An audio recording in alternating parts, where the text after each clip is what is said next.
Hi! అందరూ బాగున్నారా? నేను చాలా బాగున్నాను. మీరు కూడా అందరూ బాగున్నారు అనుకుంటున్నాను. నేను ఇవాళ చాలా చేస్తున్నానంటే మా ఇంటికి ఒకరొస్తున్నారండి. మా వారు వాళ్ళ ఫ్రెండ్ వస్తున్నారు. మా ఆయన చెప్పారు, "నీకొచ్చిన వాటిలోనే ఏదో ఒకటి చేసి పెట్టు ఆ అన్నకి" అని చెప్పాడు. సరే అని చెప్పి నేను, మా ఆయన ఇద్దరం చేస్తున్నాము. ఇవాళ నేనేం కర్రీ చేయాలనుకుంటున్నా అంటే ఫిష్ కర్రీ చేస్తున్నాను. ఇంకొకటేమో మునక్కాయ చేస్తున్నాను. ఎలా చేస్తానో ఏంటో అన్నీ చూపిస్తూ ఉంటాను చూడండి.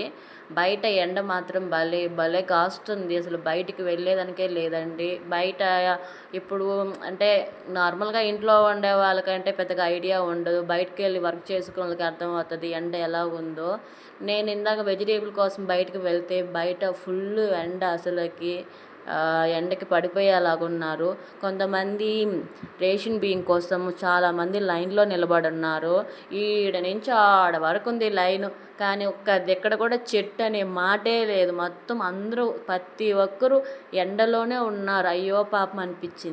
తప్పదు. ఎందుకంటే వాళ్ళు అక్కడి నుంచి వెళ్ళిపోతే వాళ్ళ ప్లేస్‌లోకి ఇంకొకరు వస్తారని చెప్పి వాళ్ళు తప్పకుండా ఆడే ఉన్నారు.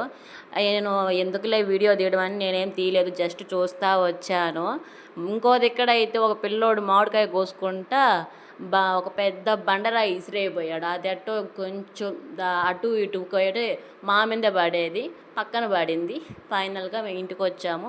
వెజిటేబుల్స్ అన్నీ తెచ్చాము. చేస్తూ ఉన్నాను వంట. నేను ఫస్టు జీరా రైస్ చేస్తున్నాను. జీరా రైస్ ఎలా చేస్తారో ఏమో నాకేం పెద్దగా తెలీదు. కానీ వెనక పక్క నుంచి నాకు కొంతమంది చెప్తున్నారు, ఇలా చెయ్యి, అలా చెయ్యి అని. అదే చేస్తూ ఉన్నాను. కానీ ఏ వంట చేసినా మాత్రం నీట్‌గా, క్లీన్‌గా చేయడం నాకు అలవాటు. ఒక పక్క చెత్త పెట్టడం, ఇంకో పక్క ఇంకోటి పెట్టడం నాకు అయన్నీ ఇష్టం ఉండదు. నీట్‌గా, క్లీన్‌గా చేసుకుంటాను.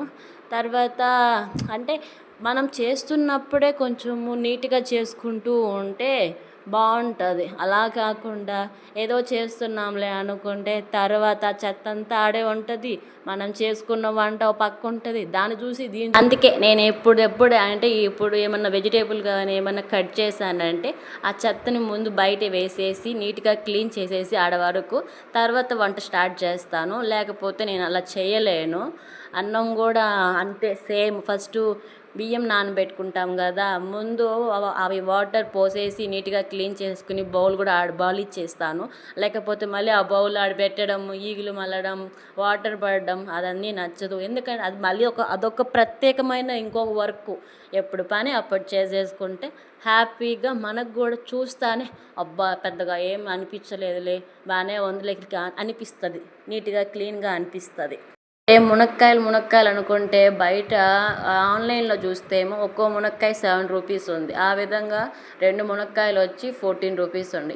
బయటికి వెళ్ళి తెచ్చుకోదాం అనుకుంటే బయటేమో అంటే 15 రూపాయలకి 3 కాయలు ఇస్తున్నారు. కానీ అన్నీ ఎలా ఉన్నాయంటే వాడిపోయినలాగా ఉన్నాయి. ఇంక తప్పదు, అందుకే తెచ్చుకున్నాం ఏదో ఒక విధంగా. కానీ మునక్కాయ మాత్రం బాగానే అనిపిస్తుంది. అంటే ఎలా ఉన్నా ఉప్పు కారం కరెక్ట్గా వేస్తే అదే బాగుంటుందిలే అనుకుంటున్నా నేను. ఈ గ్యాస్ ప్రాబ్లం వచ్చినప్పటి నుంచి నాకు ఈ స్టవ్ చాలా బాగా ఉపయోగపడుతుంది. Industry stove. స్టార్టింగ్‌లో మేము ఇంట్లోకి వచ్చినప్పుడు మాకు నార్మల్ స్టవ్ లేదు. ఇండస్ట్రీ స్టవ్వే ఉండింది. కానీ ఇండస్ట్రీ స్టవ్ ఉన్నట్టుండి అరుస్తుంది. అంటే ఎక్కువ ఫైర్ వచ్చేసి. అందువల్ల దాంతో సగము ఉడికి సగము ఉడక్క నేను చేసుకోలేక గ్యాస్ తెచ్చుకున్నాను. కానీ ఇప్పుడున్న పరిస్థితుల్లో గ్యాసులు మండిపోతున్నాయి. అందుకే ఎందుకులే అని చెప్పి నేను ఇండస్ట్రీ స్టవ్ మీద ఒక వంట చేస్తాను. గ్యాస్ మీద ఒక వంట చేసుకుంటాను. ఎందుకంటే మనకి ఇంక తప్పదు. ఇక్కడ సిటీలో ఉన్న వాళ్ళకి గ్యాస్ కావాలంటే వాళ్ళు 5,000 చెప్పినా మనం ఆశ్చర్యపోవాల్సిన అవసరం లేదు. 5,000 చెప్పే ముందు అసలుకి మనకి ఇవ్వరు. ఎందుకంటే మనకంటూ ఒక బుక్ ఉండాలా సపరేట్గా, దానికంటూ ఒక ఐడెంటిఫికేట్ ఉండాలి. అవన్నీ మన దగ్గర లేవు కాబట్టి మనం పొదుపు చేసుకోవాలి, తప్పదు. మీకు ఎవరికైనా ఇండస్ట్రీ స్టవ్ కావాలనుకుంటే నా దగ్గర లింక్ ఉంది, షేర్ చేస్తాను. దాంట్లో చూడండి, చాలా బాగుంది దాంట్లో. నేను మాత్రము ఇండస్ట్రీ స్టవ్ తీసుకునింది దేంట్లో అంటే ఫ్లిప్కార్ట్లో తీసుకున్నాను. నా లింక్ నా దగ్గర ఇప్పుడు కూడా ఉంది. నేను ఒకసారి ఫస్ట్ టైం వచ్చినప్పుడు నాకు డ్యామేజ్ వచ్చింది. అందువల్ల మళ్ళీ రిటర్న్ పెట్టాను. వాళ్ళు ఎక్స్చేంజ్ ఉంటుంది తప్ప రిటర్న్ ఉండదని చెప్పారు. సరేలే ఏం కాదని చెప్పి నేను ఎక్స్చేంజ్ తీసుకున్నాను. అప్పుడు ఇంకొకటి ఇచ్చారు. ఇది బాగుంది, బాగా వర్కౌట్ కూడా అవుతుంది. పర్లేదనిపిస్తుంది. ఇప్పుడు ఉన్న ప్రాబ్లమ్‌కి గ్యాస్ ప్రాబ్లమ్‌కి నాకు మాత్రం చాలా బాగా వర్కౌట్ అవుతుంది. ఫైనల్‌కి నాకు మునక్కాయ పులుసు దాని మీదే నేను చేశాను. ఇంక పోతే ఇంక అన్నం అంటవా దాంట్లో పెట్టేస్తాను దాంట్లో కుక్కర్‌లో. ఒక కర్రీ మాత్రం చేపల కూర గ్యాస్ మీద చేస్తాను. ఎందుకంటే గ్యాస్ పొదుపు తప్ప ఇంకేం చేయాల. కరెంటు బిల్ అయితే కట్టగలను గానీ గ్యాసు డబ్బులుంటే ఇవ్వచ్చు కాదనను. కానీ గ్యాస్ బయట దొరకట్లేదు అందువల్ల. మీరందరూ అటుకులు పాయసం అయి చూసుంటారు. నేను అటుకులు పాలు తాగుతున్నాను. నేను ఇంటి దగ్గర నుంచి తెచ్చుకున్నాను. మా అత్తగారింటి కాడ నుంచి అవి తాగుతున్నాను పొద్దున్నే ఒక పక్క వంట చేస్తూ.